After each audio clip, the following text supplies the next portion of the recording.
On a stormy Chicago night, an elderly woman stood shivering under a broken umbrella, waiting for a bus that never came. A young black man just off a 10-hour diner shift took off his only good jacket, held it over her head, and helped her climb aboard. He thought it ended there. But the very next day, at a make-or-break job interview, he froze. Sitting across the table among the company's leaders was the very same woman he had sheltered in the rain. Before we dive in this story, let us know where you're watching from. We love to hear your thoughts. The October rain hit Chicago like punishment, turning Michigan Avenue into a river of brake lights and cursing cab drivers.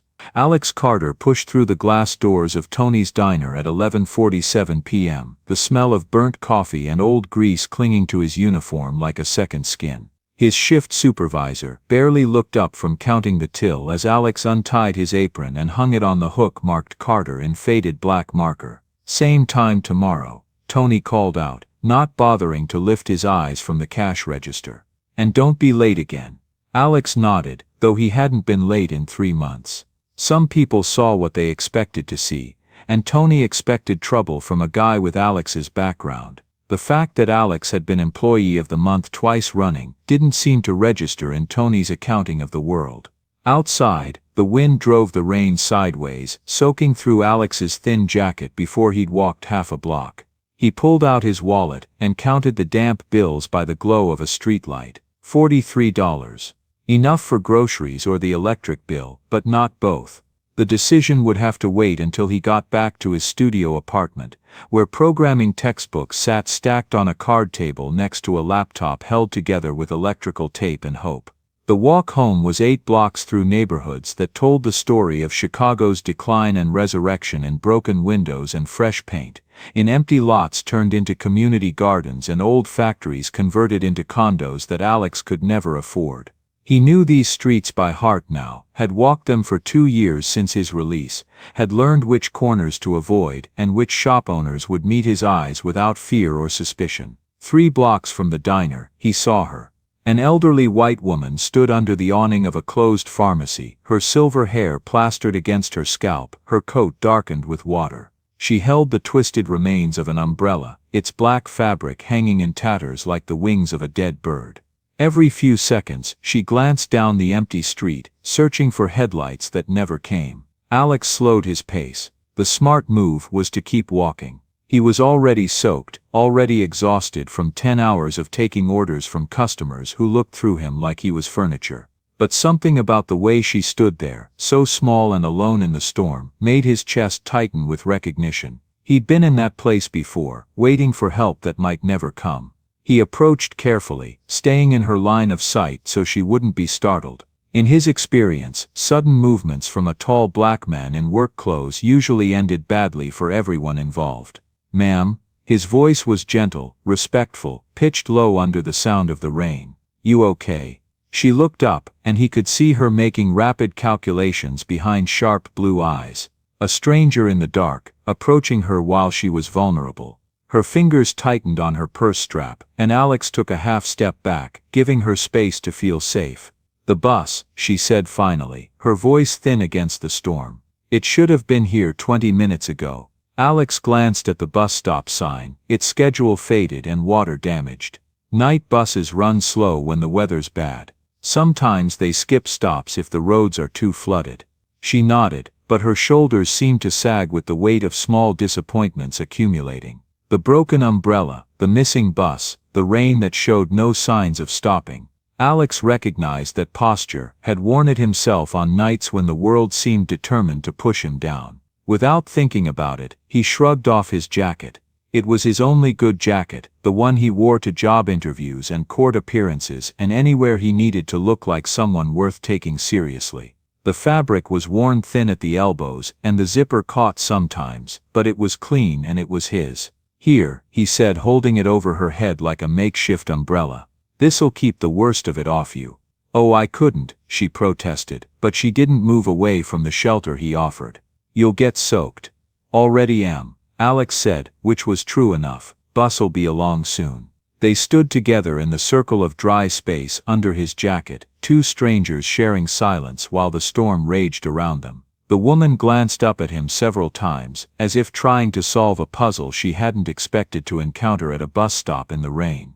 Alex kept his eyes on the street, watching for headlights, trying to ignore the cold water running down his back. When the bus finally appeared through the rain, its headlights cutting weak paths through the darkness, Alex helped her climb the steep steps. Her hand was small and cold in his, and she moved carefully, like someone who'd learned not to trust her balance. At the door, she turned back toward him, her mouth opening as if to say something. But the bus driver was impatient, and the rain was loud, and the hydraulic doors were already closing. The bus pulled away into the night, taking her warm and dry toward whatever home waited for her, and Alex was alone again with the storm and his soaked shirt and the growing certainty that he'd be fighting off pneumonia for the next week. As he walked the remaining 5 blocks home, water squelching in his shoes with every step, something warm flickered in his chest despite the cold. Some acts mattered whether anyone remembered them or not, maybe especially then. 3 days later, Alex stood in the shadow of the Prevail Corporation Tower, 43 stories of glass and steel that reflected the gray October sky like a mirror. Around him, men and women in $1,000 suits moved with the confident stride of people who belonged in buildings like this, their conversations about market shares and quarterly projections floating past him like smoke from a world he'd never inhabited. His reflection stared back from the building's surface, a young black man in his best shirt and tie, carrying a folder that contained copies of his resume, his programming certificates from the community college, and letters of recommendation from instructors who'd seen past his conviction record to the student who stayed after class to ask questions and debug code until the janitors kicked him out. The cold he'd caught in the rain had settled in his chest, making his breathing slightly labored, but the fever had broken yesterday morning. He'd almost called to reschedule the interview, but opportunities like this were rarer than snow in July for someone with his background. Prevail Corporation was looking for junior developers, and somehow, against all odds, his application had made it through the initial screening. The lobby was a cathedral of marble and chrome, designed to make visitors feel the weight of corporate success. Abstract sculptures that probably cost more than Alex made in a year stood like sentinels between clusters of leather furniture where people waited with the patient confidence of those who were expected.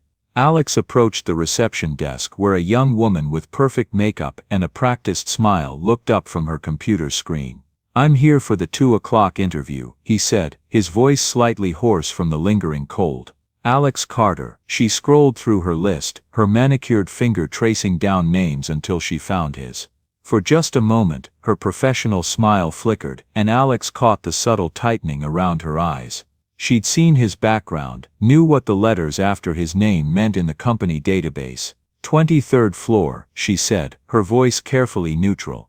Elevator bank C. The elevator was packed with people who wore their success like expensive cologne. They spoke in acronyms about deals and markets, their voices carrying the casual authority of those who'd never had to explain themselves or justify their presence in spaces like this. Alex stood in the corner, folder pressed against his chest, and tried to make himself invisible while the floors ticked by. The 23rd floor waiting area looked like a spread from a business magazine. Leather chairs were arranged around glass tables that reflected the city skyline, magazines with titles like Executive Excellence and Innovation Quarterly fanned out with geometric precision. The other candidates sat scattered around the room, most of them young white men with university rings and the relaxed posture of people who'd never doubted their place in the world. Alex chose a seat by the window and tried to calm his breathing. Through the glass, Chicago spread out below him like a map of dreams and broken promises, neighborhoods rising and falling in waves of gentrification and decay, millions of people trying to make their lives mean something in a city that could be beautiful and cruel in the same breath. Alex Carter, a woman in a charcoal business suit, appeared beside his chair. She was Asian, maybe 40, with the kind of precise movements that suggested military training or years in corporate litigation. "I'm Margaret Chen, Vice President of Human Resources. Ready?" The conference room felt like an interrogation chamber from a legal drama. 3 people sat on one side of a polished table that could have doubled as a landing strip. Margaret Chen, a middle-aged man who introduced himself as David Morrison from Information Technology, and a woman with silver hair pulled back in a style that spoke of old money and older power. Her nameplate read, Eleanor Westbrook, Chief Operating Officer. The first questions came easy, the kind Alex had practiced in front of his bathroom mirror. He talked about his programming courses, the projects he'd completed on his ancient laptop, the apps he'd built that nobody would ever download but that had taught him the discipline of turning ideas into code. David Morrison nodded along, asking follow-up questions about specific languages and frameworks that suggested genuine interest in Alex's technical abilities. For 20 minutes, Alex almost forgot who he was supposed to be in this room. He was just another candidate, discussing algorithms and database architecture with people who understood the beauty of elegant code. But then Margaret Chen opened a different folder, and the temperature in the room seemed to drop 10 degrees. Alex, she said, her voice maintaining its professional tone while her eyes grew harder, I need to ask you about something that came up in your background check. Alex's chest tightened. He'd known this moment would come, had rehearsed his response 100 times, but knowing didn't make it easier. The air in the room seemed to thicken, and he could feel Eleanor Westbrook's eyes studying him with new intensity. You were convicted of armed robbery 7 years ago, Margaret continued, reading from the file like she was announcing the weather. You served 3 years in Stateville Correctional Center. This is a serious crime, Alex. Armed robbery suggests violence, poor judgment, disregard for other people's safety. The words hit him like physical blows. Alex forced himself to meet her eyes, though every instinct screamed at him to look down, to make himself smaller, to apologize for existing. Yes, ma'am, that's all correct. David Morrison leaned back in his chair, his earlier enthusiasm cooling like coffee left on a desk. That's not just a youthful mistake, Alex. Armed robbery, that means you threatened someone with a weapon. You terrified some innocent person just trying to do their job. I know, Alex's voice was steady though his heart was hammering against his ribs hard enough to make his vision blur. I robbed a convenience store when I was 20, I used a gun. I threatened the clerk, took $237 from the register, and got arrested in the parking lot because my car wouldn't start. The silence in the room was deafening. Alex could hear the hum of the air conditioning, the distant sound of traffic 23 floors below, the scratch of Margaret Chen's pen against paper as she made notes that would probably end his chances before he'd finished speaking. Why? Eleanor Westbrook spoke for the first time since the introductions, her voice carrying the authority of someone who'd spent decades making decisions that affected thousands of lives. Alex looked at her, surprised by the directness of the question. Most people wanted to skip over the crime itself, to focus on rehabilitation and second chances without acknowledging the actual harm that had been done. My mother was sick, he said. Cancer, she needed treatment, and we didn't have insurance. I was working 2 jobs, but it wasn't enough, the bills kept coming, and I watched her get worse every day because we couldn't afford the medications she needed. He paused, remembering the weight of the gun in his hand, the way the clerk's eyes had widened with terror, the sound of his own voice demanding money from someone who probably made minimum wage and had problems of his own. I'm not making excuses, Alex continued, there were other options. I could have applied for assistance programs, could have talked to social workers, could have asked for help from community organizations, but I was 20 years old and scared and angry, and I thought I could fix everything with one stupid decision. David Morrison was shaking his head, his face set in lines of disapproval. But you chose violence, you chose to traumatize another person to solve your problems. I did. Alex didn't flinch from the accusation, and I've spent every day since then trying to figure out how to live with that choice. Margaret Chen looked up from her notes. Tell us about prison. Another surprise. Most interviewers wanted to skip over the incarceration, to fast forward to rehabilitation and fresh starts. But these 3 seemed determined to examine every ugly corner of his story. I learned who I really was, Alex said. Not who I thought I was, or who I wanted to be, but who I actually was when everything got stripped away. I got my GED in year 1, started taking college courses through the prison education program in year 2, Learned to code on an old computer in the library that crashed every 20 minutes but still worked well enough to teach me the basics. Eleanor leaned forward slightly. And after your release? I've been working at Tony's Diner for 2 years, saving money for programming courses at City College. I volunteer at the community center on Saturdays, teaching kids basic computer skills. I've never been arrested again, never even got a speeding ticket. I see a counselor once a month, not because I have to anymore, but because it helps me stay focused on who I want to become. The room fell silent again. Alex could feel them weighing him, measuring his words against their fears, trying to calculate the risk of giving someone like him a chance. He understood their hesitation. In their position, he might have made the same calculations. Alex, Eleanor said, we have other qualified candidates. People with similar technical skills but without criminal records. Why should we choose you over them? The question he'd been dreading and preparing for in equal measure. Alex took a breath, tasting the recycled air of the conference room, feeling the weight of his entire future balanced on whatever words came next.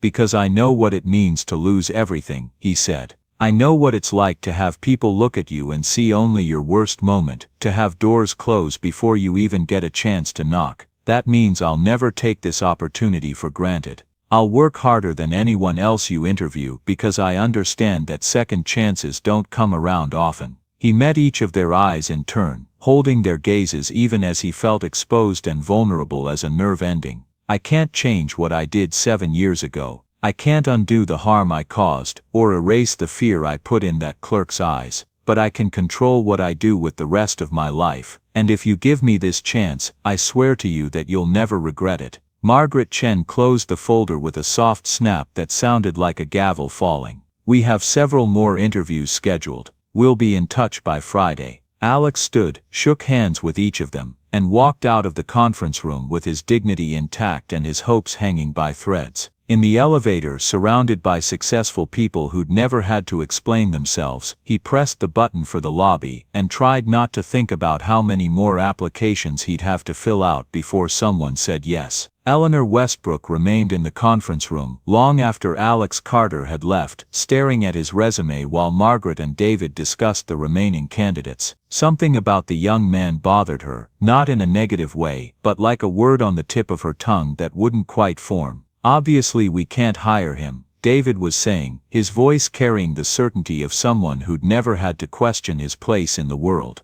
The liability exposure alone would be staggering. What if he relapses? What if he steals client information? What if he becomes violent with co-workers? Margaret nodded, though her expression was more thoughtful. His technical skills are impressive. The projects he showed us were actually more sophisticated than some of the university graduates we've interviewed. But you're right about the risk. Eleanor barely heard them. She kept thinking about Alex's eyes when he talked about his mother, the way his voice had remained steady even as he described the worst moment of his life. There was something about his composure, his refusal to look away from hard truths, that reminded her of something, someone. We'll send the standard rejection letter, Margaret was saying, gathering her files. I'll copy you both on the email. Wait. Eleanor's voice cut through their conversation like a blade. I want to review his application one more time. That evening, Eleanor sat in her Beacon Hill study, a glass of Cabernet, untouched on the mahogany side table while rain streaked the tall windows that looked out over Boston Common. The storm had followed her home from the office, just like the one 3 nights ago when her evening had taken an unexpected turn. She'd been leaving the theater after a mediocre production of Our Town when the rain had started in earnest. Her driver was late, some confusion about pickup times, and her umbrella had chosen that moment to fail catastrophically, its expensive frame snapping in the wind like a broken bone. The memory crystallized with sudden shocking clarity. She'd been standing under that pharmacy awning, feeling foolish and exposed, when a young black man had appeared out of the storm like some kind of guardian angel. He'd given her his jacket without hesitation, had stood in the rain so she could stay dry, had helped her onto the bus when it finally arrived. She tried to thank him, tried to give him money for a taxi, but he'd already melted back into the night like he'd never been there at all. Eleanor set down her wine glass with trembling fingers. The man they'd interviewed today, the ex-convict they were planning to reject, was the same person who'd shown her kindness when she was nothing more than a wet elderly woman stranded in a storm. He'd had no idea who she was, no expectation of reward or recognition. He'd simply seen someone who needed help, and provided it without calculation or agenda. She thought about the questions they'd asked him, the way David's face had closed off when they'd read his conviction record. She thought about Alex sitting in that chair, defending choices he'd made as a young man, asking for nothing more than a chance to prove that people could change. The next morning, Eleanor called Margaret first thing. "I've made a decision about the Carter interview," she said without preamble. Margaret's voice carried the careful neutrality of someone who'd learned to read her boss's moods over the telephone. "I've drafted the rejection letter. David wanted me to mention that we found 2 other candidates with similar technical skills but cleaner backgrounds. We're hiring him." The silence that followed was long enough for Eleanor to hear the coffee machine gurgling in Margaret's office, the distant sound of morning traffic building toward rush hour. "Eleanor," Margaret said carefully, "I understand the appeal of giving someone a second chance, but we have to think about the company's reputation. If something goes wrong, if he makes another mistake, the board will hold me responsible. Yes. That's why they pay me to make these decisions." Eleanor's voice carried 30 years of authority, 3 decades of building Vail Corporation from a startup to a Fortune 500 company. "We'll put him on a 6-month probationary period. Limited access to sensitive systems until he proves himself. Full background monitoring. But we're hiring him." Another pause, shorter this time. "David is going to push back on this. Hard. David can push all he wants. The decision is made." Eleanor hung up and sat back in her leather chair, looking out at the city where somewhere Alex Carter was probably getting ready for another day of slinging coffee and hoping for callbacks that might never come. She picked up her phone and dialed his number herself. Alex's first day at Vail Corporation felt like walking onto a movie set where he wasn't sure if he was supposed to be an extra or the villain. Margaret Chen walked him through the orientation process with professional efficiency, introducing him to coworkers who smiled politely and offered firm handshakes while their eyes asked questions they were too well trained to voice. His cubicle was in the junior developer section, a space barely large enough for a desk computer and 2 monitors that looked like they'd been salvaged from a more generous budget. Someone had left a small cactus on the windowsill, and a nameplate that read Alex Carter Software Developer Probationary in letters that might as well have been branded onto his forehead. "You'll be working with Sarah's team initially," Margaret explained, indicating a woman with auburn hair and wire-rimmed glasses who looked up from her code with polite curiosity. "Bug fixes, code reviews, documentation updates. Nothing too complex while you get oriented." Alex nodded and unpacked his few belongings. A coffee mug his counselor had given him with the slogan, "Progress, not perfection," a framed photo of his mother from before the cancer, and a small notebook where he kept track of goals and daily reflections. As he arranged these items on his desk, he could feel eyes on him, whispered conversations that stopped when he turned around. Word traveled fast in office buildings. Secrets lasted about as long as donuts in a break room. His first assignment was debugging a customer portal that had been crashing intermittently, causing complaints from users and headaches for the support team. Alex dove into the code with relief, grateful to have something concrete to focus on besides the sideways glances and careful conversations of his new colleagues. The problem revealed itself after 2 hours of systematic analysis, a race condition in the authentication module that only triggered when multiple users logged in simultaneously under specific network conditions. It was the kind of subtle bug that could hide for months, surfacing just often enough to frustrate users but rarely enough to avoid immediate attention. When Alex submitted his fix along with detailed documentation explaining the issue, Sarah looked genuinely surprised. "You found it already. Tom spent 3 days on this last week and couldn't isolate the cause." Alex glanced over at Tom, a thin man with premature gray hair who was pretending not to listen from his cubicle nearby. "Sometimes a fresh perspective helps. And I've had experience with authentication systems that behave badly under load." It was true, though he didn't mention that most of that experience had come from debugging the ancient computer system at Stateville's library, which had crashed spectacularly whenever more than 2 inmates tried to access it simultaneously. The next few weeks fell into a rhythm that felt almost normal. Alex arrived early, stayed late, and worked on whatever tasks were assigned without complaint.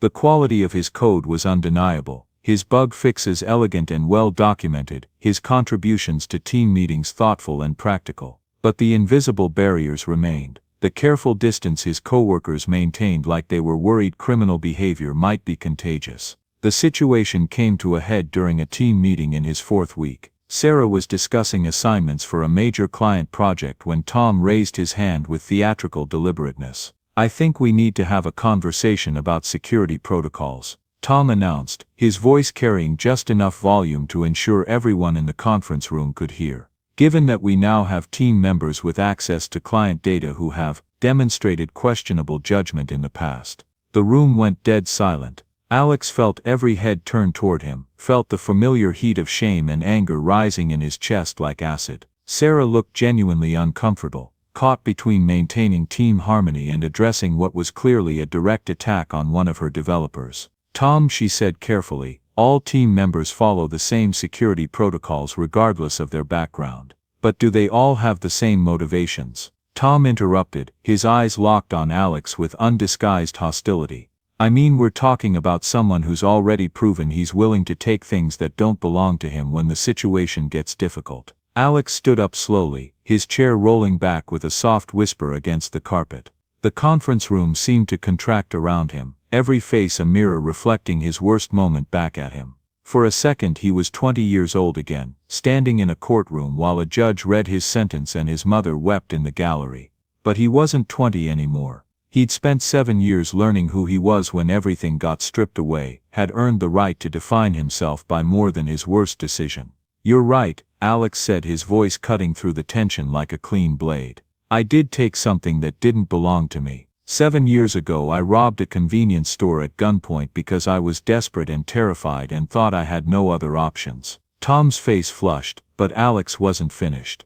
"I spent 3 years in prison paying for that choice. 3 years thinking every single day about the clerk I terrorized, about my mother dying while I was locked up, about the person I wanted to become when I got out. And every day since my release, I've worked to prove that one moment of weakness doesn't define a person's entire life." He looked around the room, meeting each pair of eyes in turn, refusing to let shame make him small. "If you think I'm going to risk this job, this opportunity, this chance to rebuild my life by doing something stupid, then you fundamentally misunderstand what this means to me. I'm not the same person I was at 20, but if you can't see past my conviction record, that's your limitation, not mine." He sat back down, his heart hammering but his voice steady. The silence stretched until Sarah cleared her throat and moved on to the next agenda item. But Alex could feel something shift in the room's atmosphere, like a storm front moving through. After the meeting, as Alex packed up his laptop, several coworkers approached him quietly.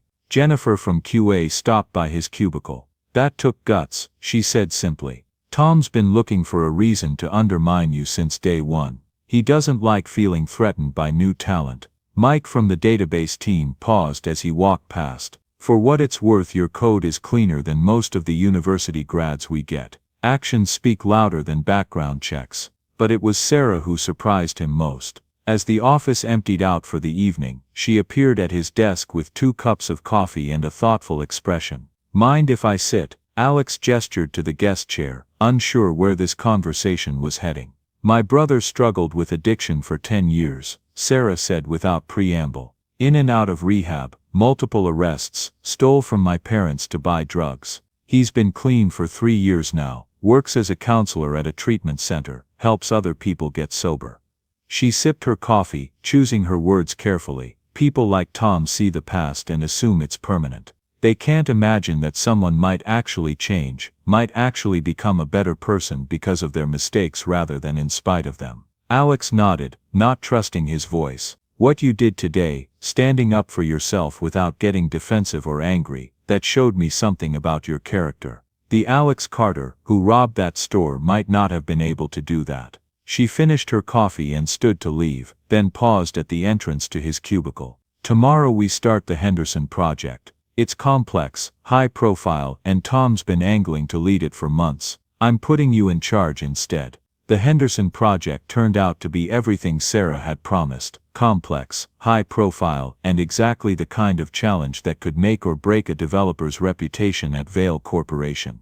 The client was a mid-sized financial services firm that needed their entire customer management system rebuilt from scratch, with integration requirements that read like a computer science textbook and a deadline that made grown programmers weep. Alex threw himself into the project with an intensity that bordered on obsession. He arrived at the office before the security guards and left after the cleaning crew, mapping out system architectures on whiteboards that he photographed and studied at home, writing code with the precision of a watchmaker and the passion of an artist. Tom's resentment grew more obvious by the day. He questioned Alex's technical decisions in team meetings, CC'd management on emails raising concerns about project timelines, and made pointed comments about the wisdom of trusting critical systems to someone with Alex's background. But the code didn't lie. Alex's modules were elegant and efficient, his documentation was thorough, and his problem-solving approach impressed even David Morrison, who had initially opposed his hiring. When a critical integration test failed spectacularly 2 weeks before the client deadline, it was Alex who stayed up all night tracing through thousands of lines of code to find the single misplaced comma that had brought the entire system to its knees. The breakthrough came on a Thursday evening when most of the team had gone home, defeated by a data synchronization problem that had stumped them for 3 days. Alex sat alone in the conference room, surrounded by empty coffee cups and crumpled papers, staring at code printouts that looked like abstract art in his exhausted vision. That's when he saw it, not in the code itself but in the pattern of failures. The system wasn't breaking randomly, it was following a logic that made perfect sense once you understood the underlying assumptions. Within 2 hours, he'd identified the root cause and implemented a fix that was so simple and elegant it made the previous 3 days of struggle seem almost embarrassing. When the team tested the solution the next morning, the system ran flawlessly. Data flowed between modules like water finding its level, user interfaces responded instantly, and for the first time in weeks, the Henderson project looked like it might actually meet its deadline. Sarah found Alex at his desk that afternoon, staring at his monitor with the glazed expression of someone who'd survived a near-death experience. "The client wants to schedule a demo for next week," she said, settling into the guest chair beside his cubicle. "They've heard good things about our progress." Alex nodded, too tired to feel anything resembling triumph. "There's something else," Sarah continued. "Eleanor Westbrook wants to see you, this afternoon, in her office." The executive floor felt like a different planet, all polished marble and original artwork and the kind of silence that money could buy. Eleanor's office was corner real estate with floor-to-ceiling windows that offered a panoramic view of the city, furnished with antiques that probably cost more than Alex made in a year. Eleanor herself was smaller than she'd seemed in the conference room, more fragile, but her eyes held the same sharp intelligence that had made him feel exposed and evaluated during his interview. "Sit," she said, gesturing to a leather chair that was more comfortable than his entire apartment. "Coffee, water?" "I'm fine, thank you." Eleanor settled behind her desk, studying him with an expression he couldn't read. "The Henderson project is going well." It wasn't a question. Alex nodded. "Sarah tells me you've been working 18-hour days. That you single-handedly solved a problem that had the entire team stumped." "It was a team effort," Alex said automatically. "Was it?" Eleanor opened a folder on her desk. "Tom Morrison sent me an email yesterday. He expressed concerns about your suitability for leadership roles. Suggested that the company might be taking unnecessary risks by putting someone with your background in charge of critical projects." Alex felt his chest tighten. "Miss Westbrook, if you're having second thoughts about hiring me, I'm not." Her voice cut through his words like a blade. "But I want you to understand something about why you're here." She stood and walked to the window, her reflection ghost-like in the glass. 3 weeks ago, I was caught in a rainstorm. My driver was late, my umbrella was broken, and I was stranded at a bus stop feeling sorry for myself." She turned to face him. "A young man appeared out of nowhere and gave me his jacket, stood in the rain so I could stay dry, helped me onto the bus when it arrived. He didn't know who I was, didn't expect anything in return. He just saw someone who needed help." Alex's breath caught in his throat. "That was you, wasn't it?" He nodded, unable to speak. I hired you because of that moment, not despite your conviction record, but because of who you showed yourself to be when you thought no one important was watching. Eleanor returned to her desk, her eyes never leaving his face. Character isn't what you do when the spotlight is on you, Alex. It's what you do when you think nobody will remember. She opened another folder, this one thick with documents and official seals. Your probationary period is over. Effective immediately, you're being promoted to senior developer with full security clearance and a 20% salary increase. Alex stared at the papers, afraid to touch them in case they disappeared. There's something else, Eleanor continued.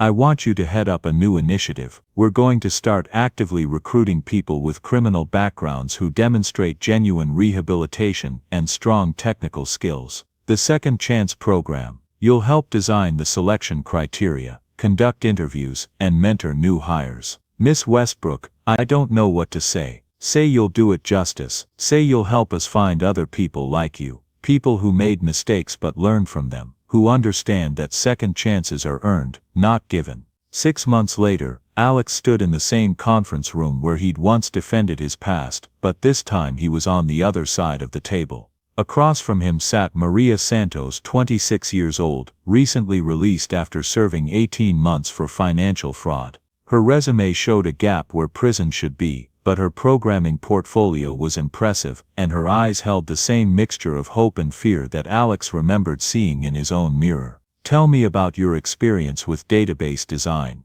Alex said gently, his voice carrying the warmth of someone who understood exactly what she was going through. As Maria answered his questions with growing confidence, Alex thought about the chain of small decisions that had led to this moment.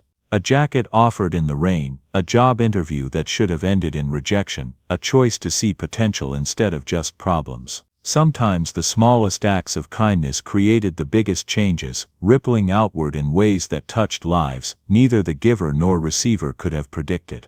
The Second Chance program had hired 8 people in its first year. 8 individuals who might have been written off by other companies, 8 success stories that proved Eleanor's faith wasn't just good intentions but sound business practice. Through the conference room windows, Chicago sprawled beneath them, a city full of people trying to overcome their mistakes and build something better. And in that room, 2 people who had paid for their errors were building exactly that. A future where past failures didn't determine present possibilities, where second chances could become third chances and beyond, where redemption was not just possible but transformative for everyone it touched. Join us to share meaningful stories by hitting the like and subscribe buttons.